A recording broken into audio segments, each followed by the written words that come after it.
when he moved to the starting center spot. They have taken off since then.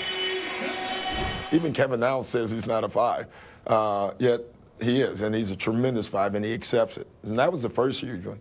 And then Ray came to me. You know, I talked to him earlier that I was thinking about it, and he came to me and said, I think it'd be perfect. He said, you look at the way we score right now, and you're trying to establish Paul and Kevin and Rondo to start the games. He said, I'm kind of almost in the way, and I don't want them to feel like they have to get me the ball and disrupt their rhythm.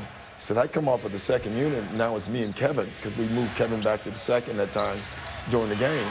He said, that's a great unit, and that's what it's become. And that's what it was right there. Absolutely. And then Ray Allen loves it. It shortens his minutes, except for one thing. He comes in, he has the freedom to dominate offensively.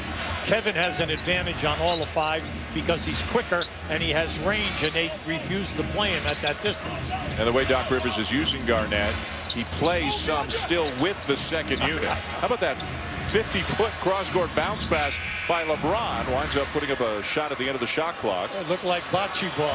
Vagabondos in New York. Oh, Rondo had a layup. Instead, he'll take the assist on the 3. Hey, stop questioning Rondo. He can look over here. Tell that guy Shulman to quiet down over there. 3's better than 2, right? There you go. And Ray Allen with a hot start. 5 quick points for him. Rondo, by the way, is working on a streak of 17 games in a row. Double-figure assists as Wade hits a driving layup. The last player to do that was John Stockton 20 years ago.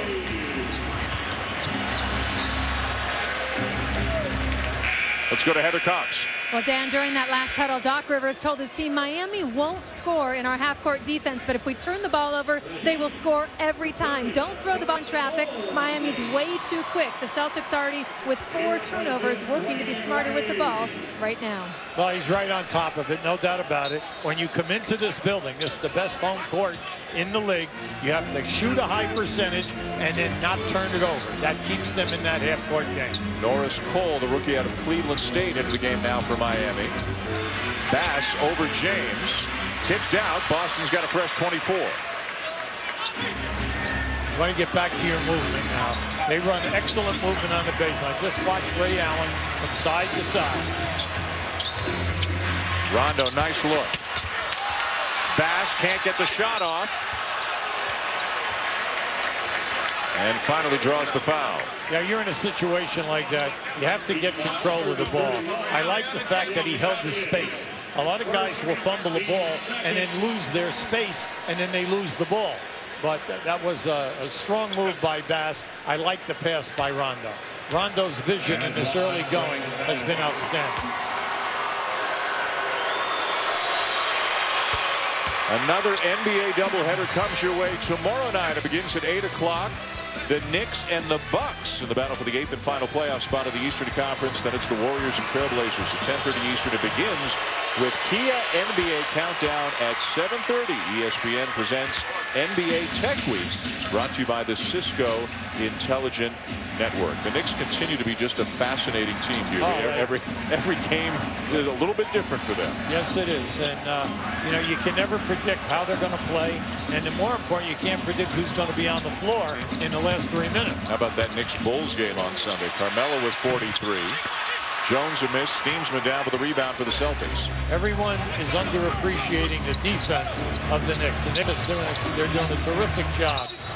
And now that everyone is almost healthy up front for the Knicks, that's going to be their ace in the hole as they try to keep this playoff position. Battier just picked up another foul, his second. Eric Spoelstra's got a lot of bodies. Right now, Doc Rivers is really only using about 8 guys. And from night to night, Eric Spoelstra's got to choose between Terrell Harris and Norris Cole. He's got 5 minutes for James Jones, Shane Battier, Mike Miller. Haslam doesn't start, but he often finishes. A lot of options right now for Miami. And the big thing is you got to keep them happy. That's the big point. And LeBron called for the foul, and he is livid. See, it's a great matchup here tonight. Pierce and LeBron. They are excellent defenders in their own right, in the half-court game especially, and they're not afraid of the body contact. They're going to belly up on one another. Both guys have excellent hands. and they want to strip you when you go up on your shot. LeBron was looking up at the replay, as was Eric Spoelstra. Pierce, an all-star this year, continues to pile up the points, better than 19 points per game. And when you look at Boston going to the foul line, they're right at the bottom of the league. They're 27th in the league. They don't get there a lot, less than 20 a game. But their 4 starters and Allen, they all shoot up over 80%, and Allen is over 90. Rondo's the only guy, he's below 60 on the foul line. They're in the top 7 in the league in three-point shooting, field goal percentage, and free throw percentage, but they're only 27th in the league in scoring. One of the big reasons why they get dominated so badly on glass, they get fewer shots than just about anybody else. Battier had to get that shot off in a hurry. And a loose ball foul called on Udonis Haslem. That right now gives Stiemsma a lot of credit. You're right. A 7-footer is running at you when you make a catch and the clock going down. You've got to shoot it. This guy Stiemsma does all of the little intangibles that the coaching staff love. Sacrifices his body, blocks people out, dives on the floor, and he's an excellent shot blocker at close to 2 a game. And he doesn't play more than 16 or 17 minutes. Bass at the line now for Boston. Stiemsma went to the University of Wisconsin. Doc Rivers, of course, went to Marquette. But he says he's willing to overlook that transgression on the part of Stiemsma because Marquette beat Wisconsin this year in college basketball. Well, I tell you, two excellent basketball schools, Yep. and 2 good coaches are coaching there, and they've inherited the jobs from a lot of other people who have made basketball in Wisconsin very, very big. Bo Ryan of Wisconsin, Buzz Williams at Marquette. 13-2 run for the Celtics right now. LeBron and Pierce. The half-court defense is excellent below the foul line by Boston. Cole finds Battier a little bit short, and the rebound down to Bass. I thought that was a shot block there. Rondo, Stiemsma, got it! Hey, he's opening up tonight, okay? We've been blowing smoke on this guy. He said, I'm going to show you my perimeter game. Not just a rebounder and shot blocker, huh? I like the fact, no hesitation, Dan. He just looked for him. Become a very important guy off the bench for Boston with the limited size they have. Shot clock at 4. LeBron a nice look. Cole struggling with his shot lately and actually has lost a lot of his minutes recently to rookie Terrell Harris. But Cole getting the first assignment off the bench tonight. Rondo with a 3. Well, I tell you, Doc Rivers could not have scripted this game better. This looks like one of those pro football games in the first quarter where the offensive coordinator scripted it and you executed perfectly. To the tune of 61% from the field. LeBron fouled by Pierce. They've got one to give. Well, you say, see, that's a good foul except for one thing. You don't want Pierce to get a foul trouble. You need him to give you tonight anywhere between 36 and 40 minutes if this is going to be a grinder in that second half. Chalmers back into the game. 8.4 seconds to go in the quarter, and Boston on a 16-2 run. In that game where they clipped them, they only shot 34% Miami up in Boston. LeBron driving on Rondo, tries to back him down, and he turned it over as the first quarter comes to a close. Changes began for Boston when Kevin Garnett went into the starting lineup as the center. Bass became the starting power forward. And then when Ray Allen was hurt, Avery Bradley went in as the starting 2-guard and played sensational defense. Doc Rivers talks about how well Bradley moves without the ball, too, cutting to the basket, getting layups. Ray Allen now coming off the bench, giving the second unit another weapon, and all of a sudden the pieces have really fit into place. Well, unfortunately, they lost Michael Petras in a game in Philadelphia at the end of March. And we know he's out with a concussion. Now, when he comes back, you're dealing with another 6'7", 6'8" guy who can play small forward, 2-guard, and an excellent defender. So when he comes back, Doc is really going to have some nice pieces to play for his transition game with that second unit.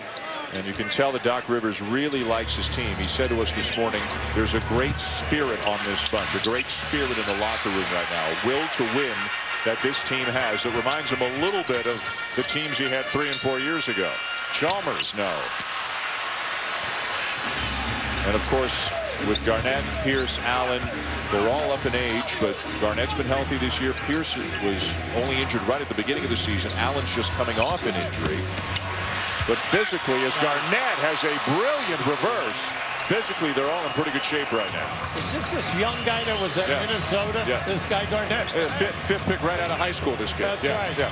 And then, you know, for 10 straight years, he was a 2010 guy in this league. Mike Miller does not get the roll, and Steamsma down with another rebound. He's had a big night. Bradley, so quick. Nice. Oh, he got fouled. Come on, come on. That kid got fouled hard. Miami takes over. Look at Bradley stand with Wade. And fouled him. Well, Bradley, when you talk to the people in Boston, whether it's the coaching staff or television people, they'll tell you that he is the best on-the-ball defender that they've ever had in Boston. Now, that's quite a compliment. I watched Garnett going strong to the basket, come up on the other side. Now, in Minnesota, he was such an active player. And when I say 20-10, that's 20 points, 10-plus rebounds every single year, and then first team all defense along with all of that. Because when they talk about some of the greatest defenders ever, Kevin Garnett will always be in that category. LeBron James back into the game for Udonis Haslem for Miami. LeBron so far 8 points, 4 assists in 13 minutes.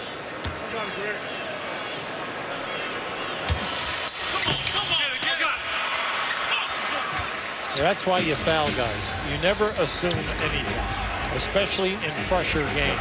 You have no idea how the pressure is affecting people. Wade 79% on the season, 2 for 4 tonight. Bradley with a long jumper. Now, how many people said this guy couldn't shoot, right? Now, it's taken him a year because he was on the team last year, but you can see that he has really worked on his perimeter shooting. And like we told you, in the last 9